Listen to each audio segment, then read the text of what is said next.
அன்பார்ந்த உள்ளமே, இப்போது இந்த குரலை கேட்டுக்கொண்டிருக்கும் நீங்கள் ஒருவேளை கதவை தாழிட்டு விட்டு இருளில் அமர்ந்து அழுது கொண்டிருக்கிறீர்களா?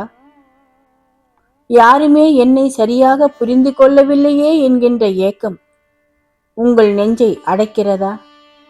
உடல் வலி ஒரு புறம், மனக்காயம் ஒரு புறம், இந்த இரவு முடியவே போவதில்லையா என்று உங்கள் உள்ளம் தவிப்பது ஈசனுக்கே கேட்கிறது. ஆனால் ஒன்று தெரியுமா? நீங்கள் சிந்தும் ஒவ்வொரு துளி கண்ணீரையும் ஈசன் தன் கைகளில் ஏந்திக் கொள்கின்றார். உங்கள் அழுகை சத்தம் எம்பெருமானுக்கு மட்டுமே கேட்கிறது. கலங்காதீர்கள். உங்களைப் போலவே துடித்து போய் நின்ற மூவரை அவர் எப்படி கட்டியணைத்துக் கொண்டார் தெரியுமா? இதை கேளுங்கள். உங்களின் பாரம் இப்போதே குறையும். அன்பார்ந்த உள்ளமே, இன்று உங்களின் உடல் வலியால் துடிக்கிறது. மனம் கலங்கி நாளையை நினைத்து பயப்படுகிறது. வாழ்க்கை ஒரு பெரிய போராட்டமாக தெரிகிறது. ஆனால் நீங்கள் தனியாக இல்லை. சிவபெருமான் இப்போதும் உங்களை பார்த்து புன்னகைக்கிறார். அவரின் அருளால் துன்பங்கள் நீங்கிய 3 பெரும் சிவபக்தர்களின் வாழ்வு உண்மைகள் இன்று கேட்போம். அவர்களைப் போலவே உங்களுடைய துன்பமும் நீங்கும் என்பதை அவர்களின் வாழ்வே சாட்சியாக சொல்கிறது. முதலில் திருநாவுக்கரசர் என்கின்ற அப்பர் பெருமான். அவர் கொடிய சூளை நோயால், பெரும் வயிற்று வலியால் பல ஆண்டுகள் துன்பப்பட்டார். வயிறு பற்றி எரிகிறது, நெருப்பை விழுங்கியது போன்ற வலி. எந்த மருந்தும் பலனளிக்கவில்லை. உடல் தளர்ந்தது, மனம் கலங்கியது. உயிர் போகும் நிலையில் அதிகை வீரட்டானம் தளத்தில் கதறி அழுது கூற்றாயினவாறு விளக்கக்கில்லீர் என தொடங்கி பாடினார். பின்னே அடியேன் உமக்கு ஆளும் பட்டேன், சுடுகின்றது சூளை தவிர்த்தருளீர் என்று இந்த பாடலை பாடிய அடுத்த நொடி பல ஆண்டுகால வலி மறைந்தது. அன்பரே, அப்பர் அனுபவித்த வலி உங்களின் வலியைப் போலவே ஆழமானது.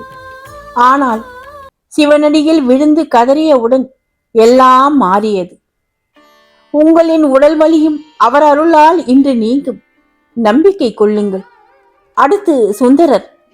அவரது வாழ்க்கையில் ஏற்பட்ட சில சோதனைகளால் தன் 2 கண் பார்வையும் இழந்து தவித்தார். பார்வை மங்கி இருள் சூழ்ந்த பொழுது அவர் மனம் பதறியது. கண்களின்றி நான் எப்படி வாழ்வேன் என்று கதறி அழுதார். காஞ்சிபுரத்தில் ஒரு கண்ணையும் திருவாவூரில் மற்றொரு கண்ணையும் அவர் மீண்டும் பெற்றார். ஆலந்தான உகந்து அமுது செய்தானே என்று அவர் பாடிய பொழுது அந்த ஈசன் அவருக்கு ஒளியை தந்தார். உங்கள் வாழ்க்கையும் இன்று திசை தெரியாமல் இருண்டு போய் இருக்கலாம். சுந்தரர் இருளில் தவித்தார். ஆனால் சிவனை நினைத்து அழுதவுடன் ஒளி வந்தது. அவருக்கு வழிகாட்டிய அதே ஜோதி உங்கள் வாழ்விலும் ஒளியை தரும். நீங்கள் இப்போது இருளில் இல்லை, அவன் அருளின் நிழலில் இருக்கின்றீர்கள். சிவபெருமானின் திருவடிகளை நினைத்து வணங்குங்கள். அவர் அருளால் இருள் நீங்கி ஒளியும் நல்ல நிலையும் வரும். இறுதியாக மாணிக்க வாசகர். இவர் அமைச்சராக இருந்த பொழுது செல்வம், அதிகாரம் எல்லாம் இருந்தது. ஆனால் அவரின் உள்ளத்தில் ஒரு பெரிய வெறுமை, மன நிம்மதி இல்லை. வாழ்க்கை போராட்டமாக தோன்றியது. திருப்பெருந்துறையில் சிவபெருமான் குருவடிவில் தோன்றி அவரை தடுத்தாட்கொண்டார். அந்த நொடியில் எல்லா வருத்தமும் நீங்கி இதயம் ஆனந்தத்தில் நிறைந்தது. அவர் பாடிய இந்த வரி உங்கள் ஆன்மாவை தீண்டும். புல்லாகி பூடாகி புழுவாகி மரமாகி எல்லா பிறப்பும் பிறந்து இளைத்தேன் எம்பெருமான் என்கின்றார். அன்பரே, உலக இன்பங்கள் இருந்தும் அமைதியில்லாத மாணிக்க வாசகருக்கு சிவபெருமான் பேரின்பத்தை தந்தார். அதுபோலவே உங்களின் மனக்கவலை, உங்களின் போராட்டங்கள் எதுவாக இருந்தாலும் ஈசனின் திருவடியில் சமர்ப்பியுங்கள். அவர் அருளால் உங்களுக்கு இன்று நிம்மதியான உறக்கம் வரும். அவர் அருளால் துன்பங்கள் நீங்கி நல்ல நிலையும் ஆனந்தமும் வரும். ஒரு நிமிடம் இப்போது எல்லா எண்ணங்களையும் ஒரு நிமிடம் ஓரம் வையுங்கள். உங்கள் படுக்கையில் மிக மென்மையாக சாய்ந்து கொள்ளுங்கள். மெதுவாக கண்களையும் மூடுங்கள். அன்பரே, உடலின் ஒவ்வொரு பாகமும் லேசாவதை உணருங்கள். உங்கள் கால்கள், உங்களின் கைகள், தோள்பட்டை அனைத்தும் தளர்வடையட்டும்.